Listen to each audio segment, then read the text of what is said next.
Male versus female, do you notice anything different? Because I mean, I get this question all the time as far as like muscle tissue or adding the amount of muscle or different strategies that they should do for dieting, or is this kind of all, because a lot of research has been done on men and haven't really, I mean, you look at a lot of these studies, it's a lot of guys and especially people that aren't trained. So that's why you are so interesting, because you are looking at trained individuals. Most people, even when you look at like exercise studies, it's like, oh, they gained whatever muscle tissue, but it was an untrained individual. So it's kind of hard to figure out like what a trained person would experience.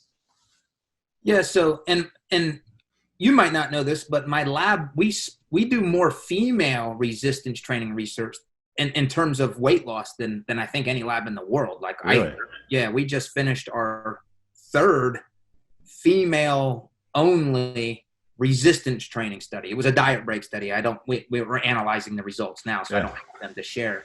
So I actually do, again, unless I'm wrong, there's not many people, if any, that do more female weight loss research.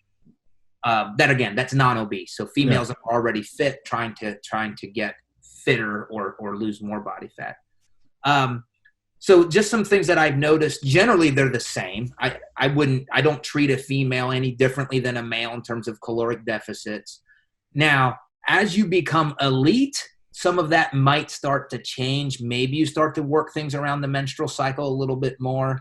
But in terms of your average active female, there's no data to suggest that you have to train them differently or give them special nutrients to lose fat. Other things that I've noticed, females, as they get leaner and leaner, they do a better job of maintaining muscle mass as compared to men. Men tend to lose more muscle as they diet. Now, that could be two reasons that I've thought of. Men have more muscle that they can lose. Right. And then the other thing is men's testosterone levels, as they get to very lean levels, that starts to plummet. And maybe that's a reason that they start to lose muscle mass. Whereas females, they already have low testosterone to start with.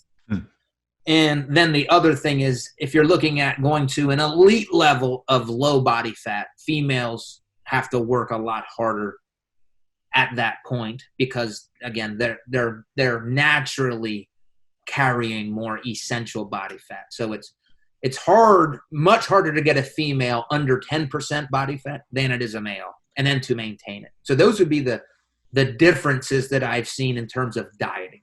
Interesting. Don't they stop menstruating if they get too low of body fat? Like below like 10% when they're single digits? Because I had a client years ago that she thought she was pregnant, but she was sick and she was already very lean. I mean, 6-pack and everything. And she was sick for like a week or two and lost 5 or 6 pounds. And she's like, I'm pregnant. Like, you might not be pregnant. You lost a bunch of weight. Go check. And she came back. She's like, oh my God, I'm not pregnant. Yeah. And let's just say the individual that she was with, she wanted to have a baby with.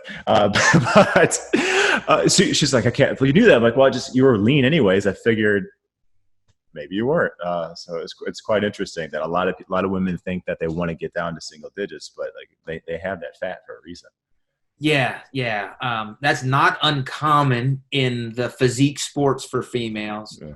But we're getting, and again, when I say we, let me give credit to the coaches. They're getting better and better. And again, I mean good coaches, coaches who care about their clients, who don't have 200 clients every month.